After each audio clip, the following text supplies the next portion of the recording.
Welcome to the channel. Today we're going to be talking about the F-16, some hidden facts behind the F-16 that you probably don't know. And stay to the end of this video because I'll give you some basically secret intel on the Thunderbirds and what jet will actually probably be used for them next. Actually, probably, yeah, that's a thing. But I've got some insider information from some meetings that happened behind closed doors regarding the next jet that the Thunderbirds will fly. So you're going to want to see that for sure. So I'm glad you're here on this F-16 video. We're gonna break down some information that you probably don't know. Let's dive in. The F-16 scored its first air-to-air kill in 1981. Little known fact that it was actually the Israeli Air Force flying the F-16. A two-ship was scrambled on what was an unidentified object, and they found an Mi-8 Syrian helicopter, and that was decimated by the F-16's 20mm cannon. And just 1 year after that, the Israeli Air Force got their next kill, which was on a fighter jet. So first kill helicopter, second kill fighter jet. The F-16 is just stepping up in its kill ratio. But at the end of the day, this thing is built for doing just what it did, and that is dogfighting. And the next thing you probably don't know is the F-16 was actually designed in most part by a fighter pilot, whereas other jets, previous eras aircraft, were made essentially by politicians who were telling pilots, telling engineers that the jets that they made had to be a jack of all trades. They had to do everything well, and therefore you can probably guess when you're trying to do everything well, you're not going to do anything great. So at the end of the day, the F-16 was made by John Boyd's vision of having an aircraft that would allow a pilot to exercise their skills like their jet was an attachment to their own body. And that's exactly what the F-16 does. If I don't say so myself, something that I really loved about the F-16 is the responsiveness. The ability of the F-16 to just move the way you think was incredible. And during dogfights, my initial training was mainly dogfights and dropping some bombs, shooting the cannon, aerial refueling, all the fun stuff. What I noticed when I first did a dogfight in the F-16 is it just did what I wanted it to do. I could be ultra aggressive with it and put myself in a position where I could take risks and take chances and max perform that machine without worrying of if I'd have the opportunity to do it again. Because in a lot of aircraft, if you take an aggressive move, you do something that puts you in a position to get a kill, but also bleeds off a ton of your energy, you might not be able to do it again. And then you're just a duck in space, just floating around, and you're gonna get shot. So what I noticed when I was flying over the New Mexico desert, doing training in the F-16 for the first time, is first of all, the thing G'd my face off. Literally felt like my face was melting to the floor.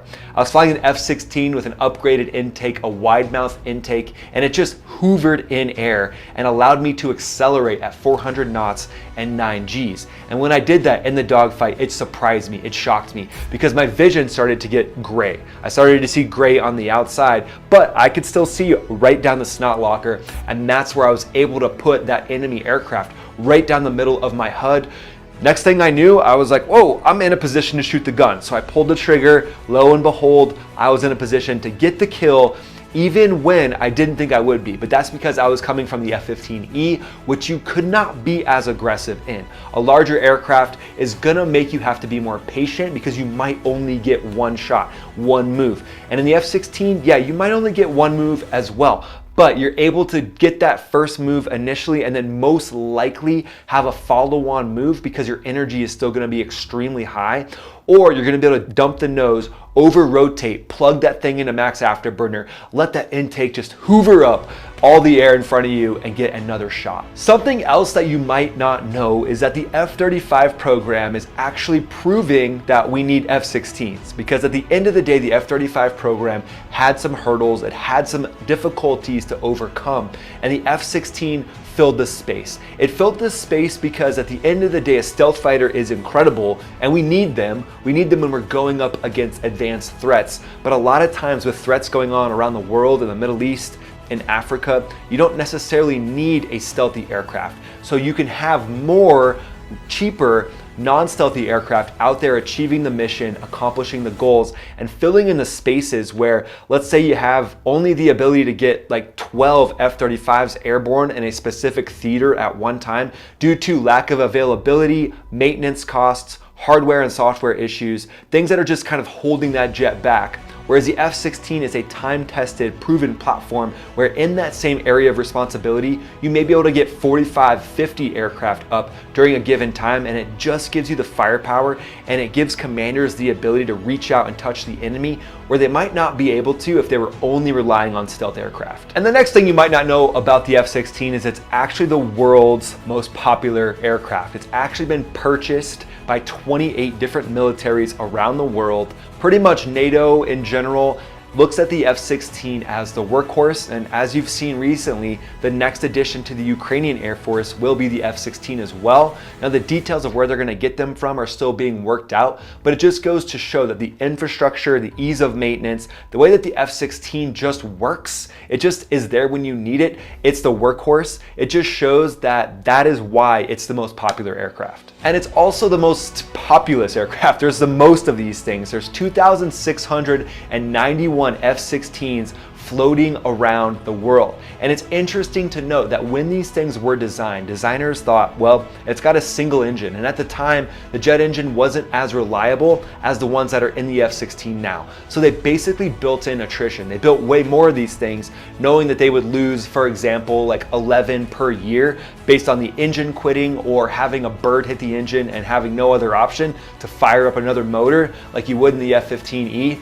No big deal, not trying to brag about that F-15. And it's actually the second most plentiful aircraft in the entire world. The Sikorsky UH-60 helicopter is the first. So they got beat by a helicopter, but at the end of the day, they're the most populous fighter jet ever made. And then if you've been following aviation for a while, the next fact I'll bring up is the F-16 was actually touted as an aircraft that would replace the A-10.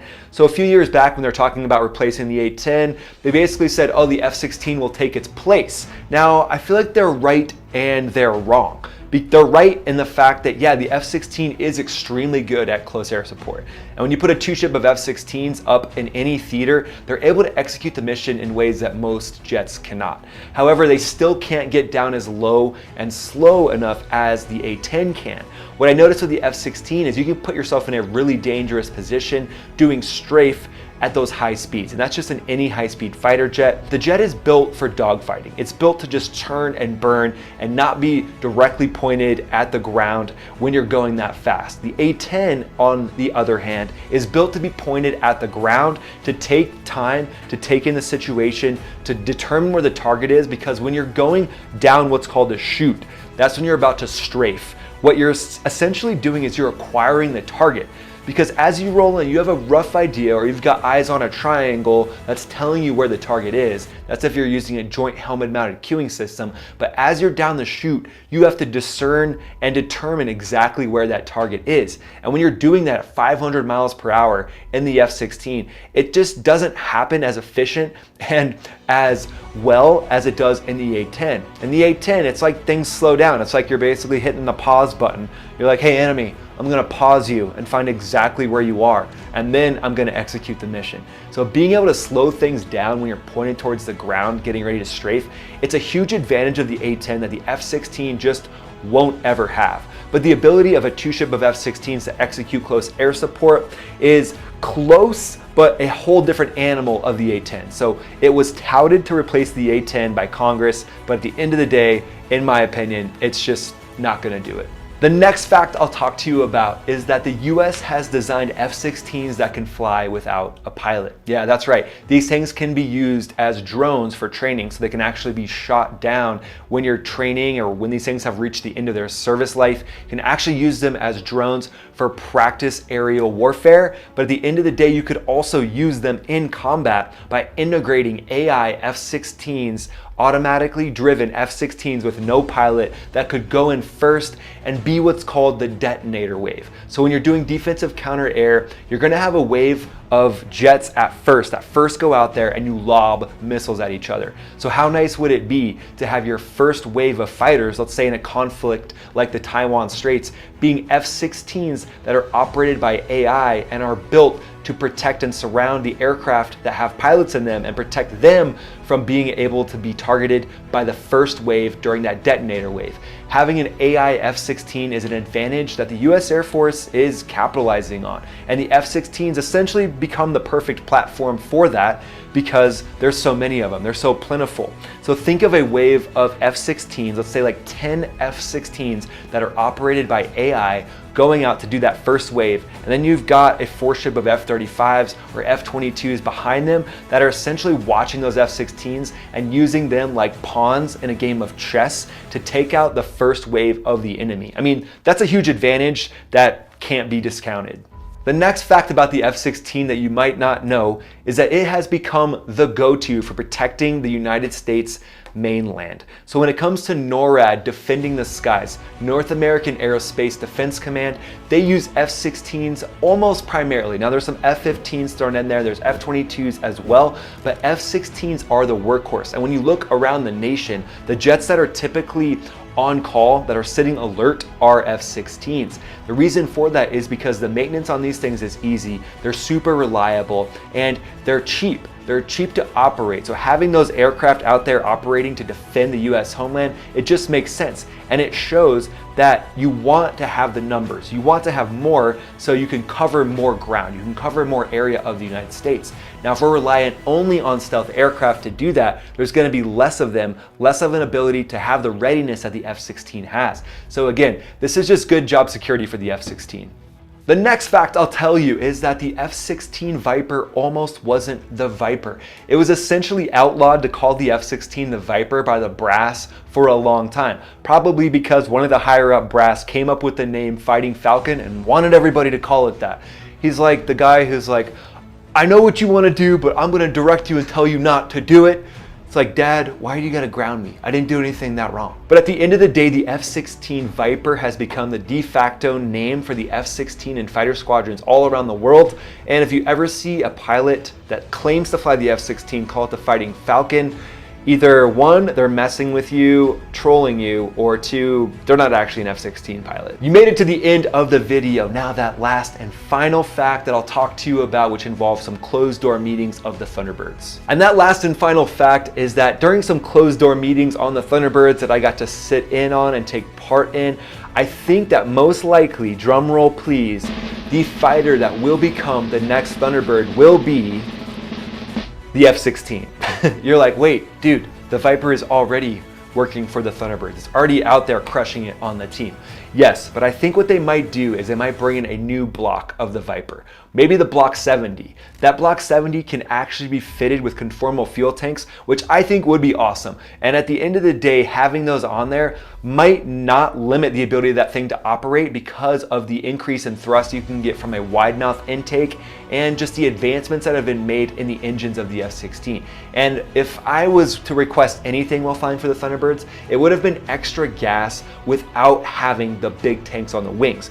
The big tanks on the wings, it very much reduces your ability to maneuver. But if you were able to integrate those into conformal fuel tanks, I think it might just look cool. It would extend the range of the F-16, potentially extend how long they can fly during their shows. And to me, the Block 70, the avionics inside that thing, there's just nothing better. So personally, I think the Thunderbirds will be the first squadron to get the Block 70 or some block that's advanced of the F-16 Viper, and that'll be the future of the Thunderbirds. Thanks so much for being here, my friend. Let me know what you think of the F-16 in the comments below. What a workhorse. This thing is awesome. It's gonna be around for years to come. Thanks for watching. Please check out another video, and I'll see you on that video.